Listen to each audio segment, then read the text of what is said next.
So, I thought that, Vice President Kamala Harris did a solid job of focusing on economy, on issues. I knew because I try to pay attention and read things that she wanted to accomplish a couple of goals, like give people access to $25,000 to buy a house and expand healthcare and include mental health care in healthcare and to revive the child tax credit, which would allow monthly disbursements per child to each family and $6,000 in the child's first year of life, $50,000 to start a business, apprenticeship programs, all the things that felt like things that we across racial lines we all want a house. We all want good jobs. We all want opportunities.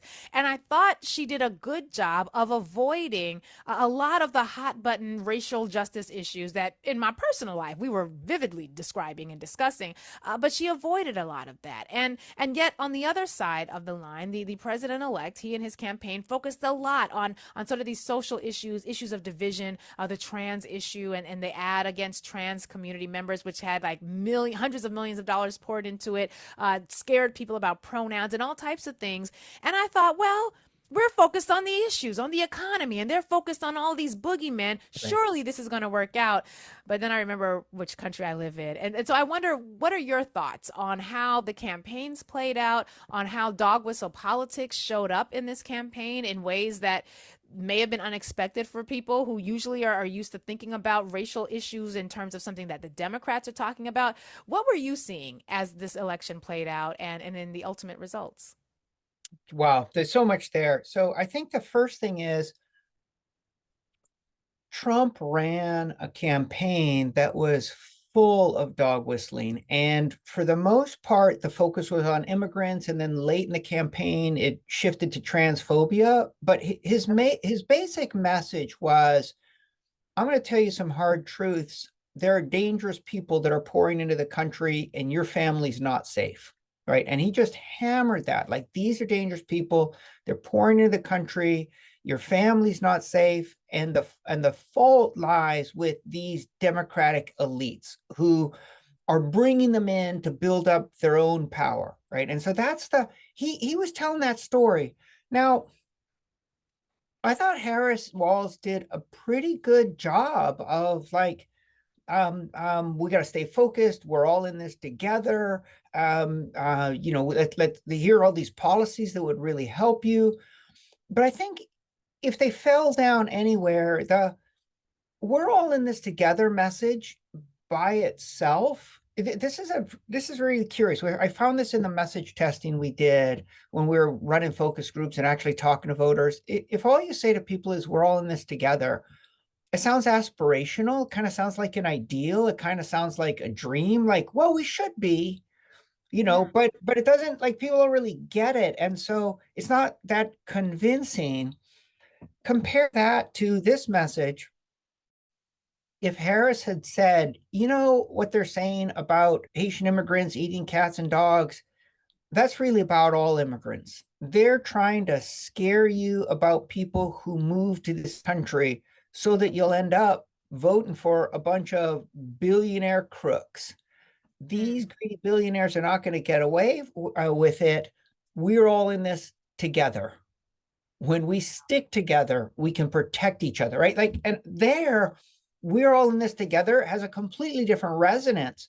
It's no longer just aspiration. Now it's like, oh, this is the only way we're going to protect ourselves, right? So I think that, like, they were good, but they didn't want to name the main thing that Trump was doing, and they didn't want to take it head on. Or I guess I would say it differently. They didn't adopt that frame of "they divide to conquer, we unite to build." They didn't fully embrace that frame. And if they used that frame, they could have used that frame over and over and over again, because all Trump did was try and divide. And so even at the late in the campaign, when it shifted to transphobia, they could have responded by saying, "there they go again, more division. We better unite to save our families from these billionaire crooks," right? So that's one thing I'd say about the campaign. Here's something else I want to talk about. And actually, I want to hear your thoughts on this.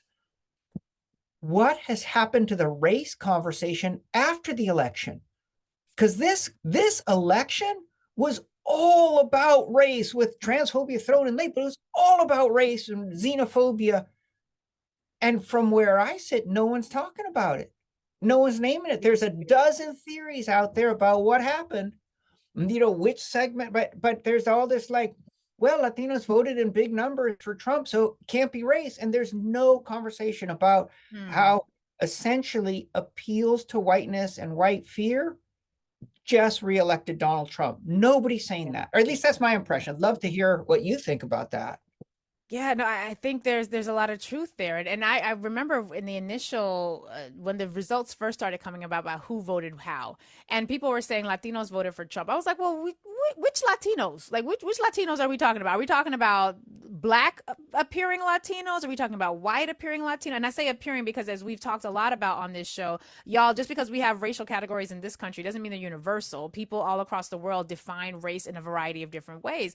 And so when we saw some of the disaggregated data coming from some of my colleagues at organizations that do a lot of work within the Latino justice spaces, what we saw was certain Latinos voted overwhelmingly for Trump, others not so much. And there was this sort of broad sweeping. And so when we're talking about the Cuban American community, sure, we could say that a significant portion may have voted for Donald Trump, not so much with Mexican Americans, right? And so having the ability to disaggregate data and not just lump everyone together, I think was really important. And we didn't get access to that data early enough to disrupt that narrative that just said Latinos voted for Trump. Many did, but that was not at all the whole story. And when you disaggregate the data, it looks very differently. But I also think, to your point about the fact that they didn't adopt that frame, it felt like there was a shift in messaging in the campaign, where essentially they went from having honest dialogue. They're weird. There's something wrong with these folks, and sort of speaking from the gut. And then it felt very corporate. It shifted after the DNC. The languaging shifted, and they got very much, we're going to reach across the aisle to Republicans. We're not going to really delve down deep into the base. And I think those were the decisions that ultimately lost the election, coupled with the fact that there was an utter lack of investment of that one, however many billions of dollars were raised. There was a lack of investment in on the ground organizing and in targeted messaging. And I'll be honest with you, I got this part wrong. I was thinking, well, the Republicans don't have an on the ground campaign. They don't have any yard signs. There's not people going door to door. They didn't have to because they were able to hyper target their folks via social media messaging.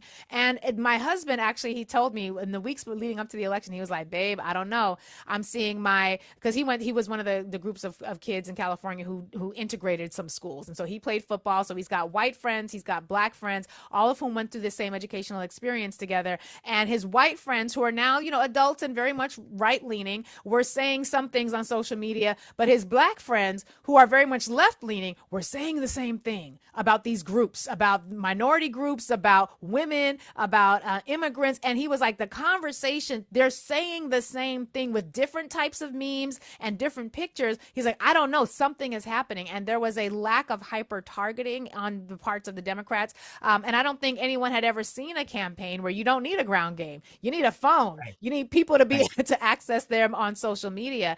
So there Right. were a number of things that I think played into it. And I feel like I thought that the Harris Walz campaign, I thought that maybe they had been listening to you and they were trying to talk more about the things that keep us united. When I think about Reverend Dr. William Barber and the Poor People's Campaign and the Moral Monday movement and the work that they're doing, it felt like finally folks were paying attention. And then the messaging just, not for William Barber, of course, he's continuing to do that work. The messaging around it just sort of, it disappeared, it evaporated. And there was no answer for that. These scary people are coming in and they're going to make you unsafe. There was no answer for the Kamala Harris is for they, them, we're for you. It was completely left unaddressed in so many ways that I think really helped to destroy the campaign's chances.